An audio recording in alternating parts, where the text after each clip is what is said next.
Sierra Leone Armed Forces Navy soldiers. The swords are representing the infantry section also in the army. The badge is representing the air wing of our country, which is the coat of arms. She was a woman of culture, and by one she was crowned as Queen of Senegal. Senegal is in the southern part of this country. And there she established a famous Sande Bush, locally called Bondo Bush, a secret society mainly for female girls all over Pamende country. And after attaining them, she will make sure that she gave their hand in marriage to sergeants of frontier police. And let's proceed, please. Here is called as John Aka. He was an ambassador of culture and versatile entertainer. He was born in 1927. He was the man who wrote the rhythm or the music of our beloved national anthem. And this is representing the most important verse in the 3 stanzas of our beloved national anthem. Land that we love, our Sierra Leone. Okay.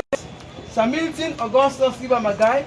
He was the architect, the leader, the father for Sierra Leone independence, and the first prime minister. He was born in 1895. Then, of course, here we have Dr. Siaka Province Stevens. He was the prime minister, the first executive president, and also was the longest serving president in Sierra Leone. Presenting the agreement, the bond, or the tie Sierra Leone went to sign the independence agreement. This month, April, we are going to celebrate our 62 years after we got our independence on Thursday, 27th April 1961.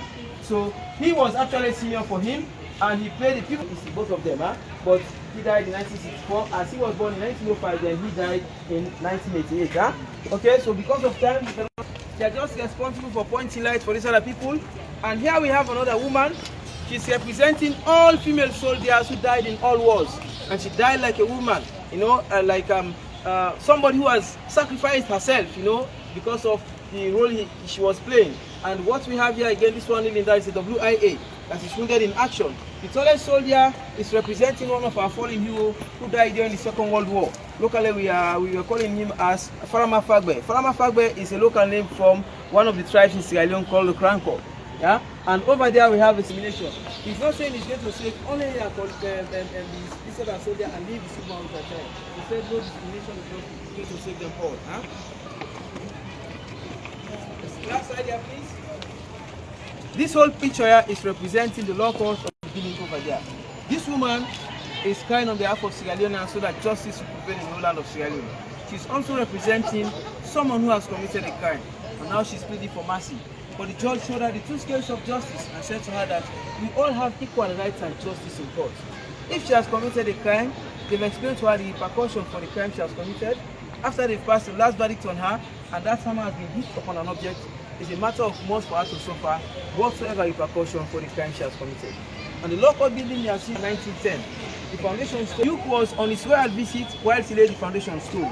Today, for us to remember the Duke, his name is placed on one of our government hospitals, and that's the Connaught Hospital presently at Wallace Johnson Street. And then we call him so because we are referring to the prophet Isaiah in the Bible. So when you read the Bible, Isaiah chapter 2 verse 4, it says, "And he shall judge the nations, and they shall beat their swords into plowshares, and their spears into pruning hooks. Nations shall not lift up swords against nations, neither shall they learn war anymore." So he's clearly preaching to us that the guns we used to take and kill ourselves, let us take those guns, beat them with hammer, turn them to any form of agricultural tool, so that we will use those tools to till the soil, plant and get something meaningful to it. So he's now showing us the example. So ladies and gentlemen,